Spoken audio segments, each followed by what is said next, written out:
Então, pessoal, sempre eu busquei entender como funciona o behaviorismo e o análise de comportamento aplicado e experimental dentro do comportamento do animal.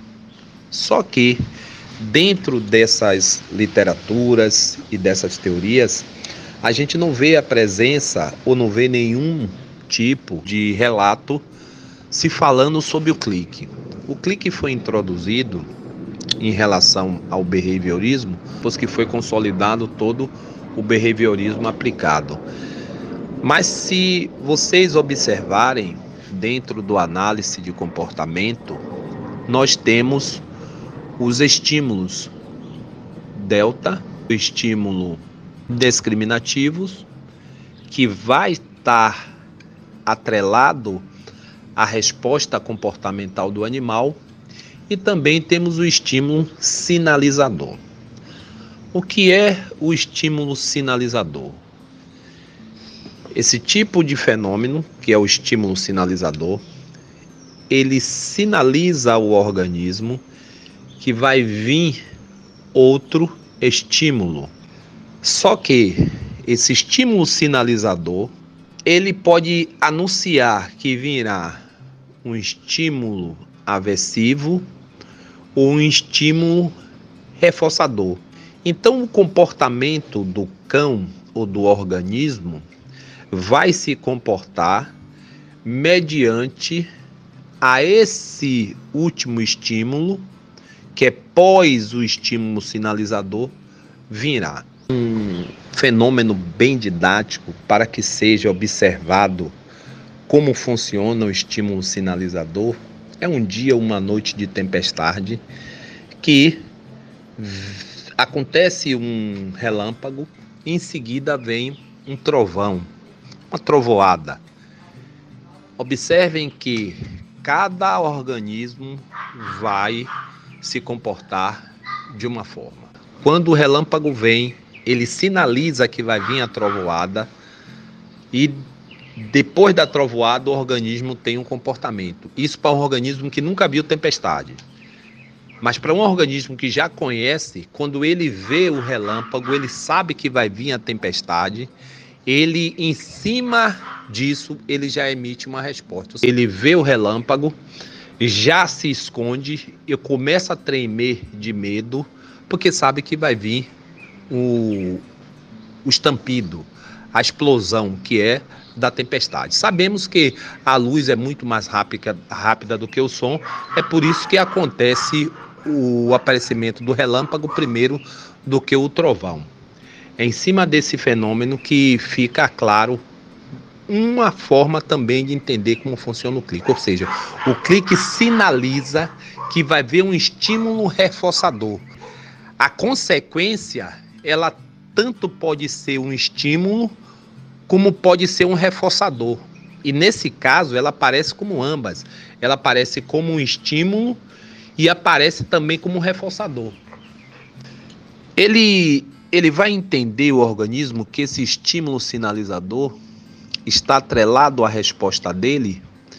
Pode ser uma resposta positiva ou uma resposta negativa. O que seria essa resposta positiva? É aquilo que o cão, o organismo, vai emitir de forma com as emoções em alta, as emoções boas, positivas, de alegria, de felicidade, as emoções atreladas a isso.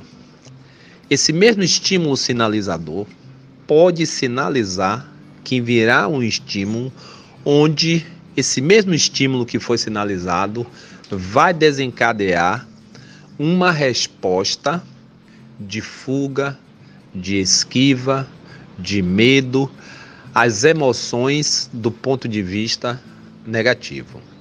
Esse é o papel do clique. Mas aí nós perguntamos, até aí tudo bem, o clique está elucidado o seu papel até aí.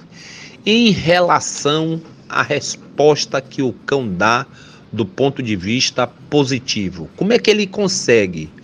Nós sabemos que o cão aprende através de associação e pareamento, e também das questões emocionais. Mas o nosso foco aqui é o pareamento em um determinado estímulo a uma determinada resposta. O cão, quando sabe que a resposta que ele está dando está sendo marcada, ou seja, a partir do momento que ele dá uma resposta e logo em seguida ele escuta o clique, ele entende que vai vir um reforçador positivo ou negativo, mas vamos concluir aqui o positivo, que vai vir uma resposta positiva. Essa resposta que ele dá e o reforçador é positivo, ele vai voltar a repetir essa mesma resposta. E o cão, dentro do seu aspecto cognitivo, a resposta que ele deu, que foi marcada, ele vai entender que para ele ter a recompensa, ele precisa ter aquela resposta. O clique aparece para direcionar e sinalizar para o cão que ele emitiu o comportamento correto. E eles conseguem fazer esse pareamento. É um pareamento do comportamento com o clique e com a resposta. Só que o clique, ele também nesse processo é uma promessa. Porque quando o cão está distante do experimentador, o organismo está distante do experimentador, pode ser um cão, pode ser um golfinho, pode ser uma baleia, pode ser um gato, o que for. Que quando ele escuta o clique, ele cria, de certa forma, uma ansiedade benigna, que a ansiedade ela pode ser benigna ou patológica. Quando ele recebe essa promessa de recompensa, que isso aqui, o clique, é uma promessa de recompensa, ele vai ter aquela ansiedade do ponto de vista benigno. E ele vai permanecer aquele comportamento. É daí que nós devemos entender que o cão começou a aprender e fazer associação entre o comportamento que ele está emitindo e a recompensa. E o clique entra no meio, prometendo que isso vai acontecer. Ele não deixa o organismo se desligar dessa promessa. Ele permanece por mais tempo nessa promessa. Então, nós sabemos que o cão, ao ele emitir um comportamento, ele precisa ser reforçado dentro dos 10 segundos, isso as literaturas trazem, mas eu tenho visto do ponto de vista prático que isso é 3 segundos, a coisa é bem rápida. E o que é que o clique vai fazer com isso mais ainda? Ele vai lhe dar um crédito a mais para que você tenha tempo de reforçar o organismo. Esse tempo que você ganha para reforçar é de suma importância, porque o cão não sai do modo da execução do comportamento. Emocionalmente, ele está ligado a essa execução. E nós sabemos que as maiores aprendizagens estão ligadas às emoções, ou seja, o clique ele mantém o cão num estado emocional do ponto positivo. Ele vai elevar o cão a uma questão e lá parar aquele estado emocional e a promessa será cumprida, que é o reforçador. Agora, toda essa fala que eu acabei de emitir para vocês, ela também pode ser do ponto de vista negativo. Esse clique também pode ser uma promessa de um aversivo que venha. Se você pega esse animal e machuca ele, e tem um comportamento, você clica e você aplica o aversivo nele, ele vai entender que toda mão que ele tiver aquela resposta, que ele der aquela resposta, e você clicar, virá um aversivo. Então, automaticamente que a gente sabe que os aversivos, que são as punições positivas, entre outros tipos de punições, o comportamento vai ser extinto. Eu acredito que dessa forma o clique ficou bastante elucidado e de uma vez por toda nós conseguimos entender qual o papel do clique durante o treinamento de um cão ou de um gato ou de uma baleia ou de um golfinho.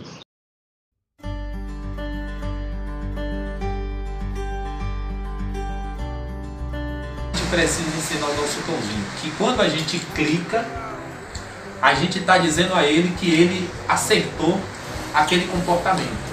Então, se eu chego para um cãozinho, olha como ela se comporta, pula para um lado, pula para o outro, e eu não fiz nada. Ela sentou, eu clico e premeio. Gente, o objetivo maior disso aqui é que você nunca clique esse equipamento e não premeie o cão. Por quê? Porque se você clicar isso aqui e não reforçar, ou seja, premiar o cão, passa-se a ser igual um cheque sem fundo. É igual uma pessoa que dá um cheque sem fundo a uma pessoa, bateu sem fundo, você não quer mais o cheque dele. A mesma coisa aqui é o cão. Se você ficar clicando e não premiar, isso passa a não ter nenhum tipo de valor. Senta. Foi premiada. Essa é a função do clique. E o clique, além de todas essas vantagens, o cão aprende mais rápido. Ele aprende mais rápido porque está marcando o comportamento dele.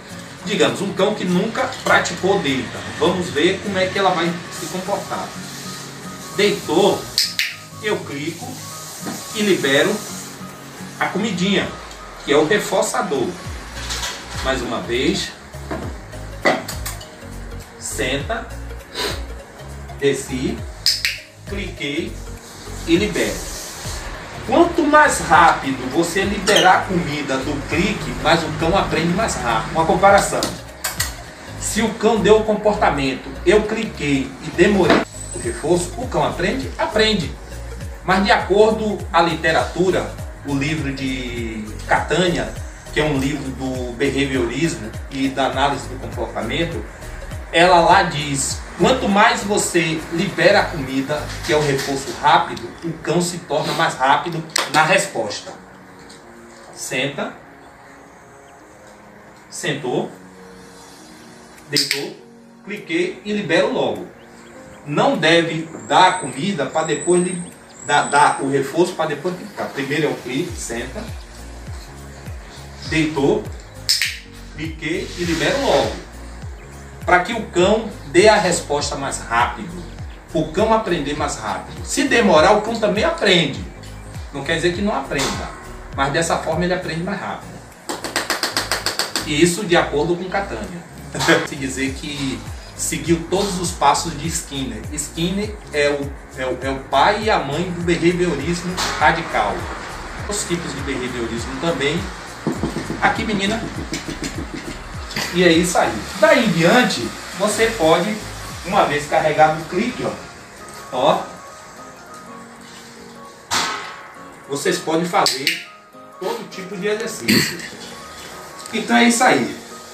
A Sabrina, na última aula, me mostrou bastante. Vocês observem que ao mesmo tempo que eu treino, eu passo as instruções.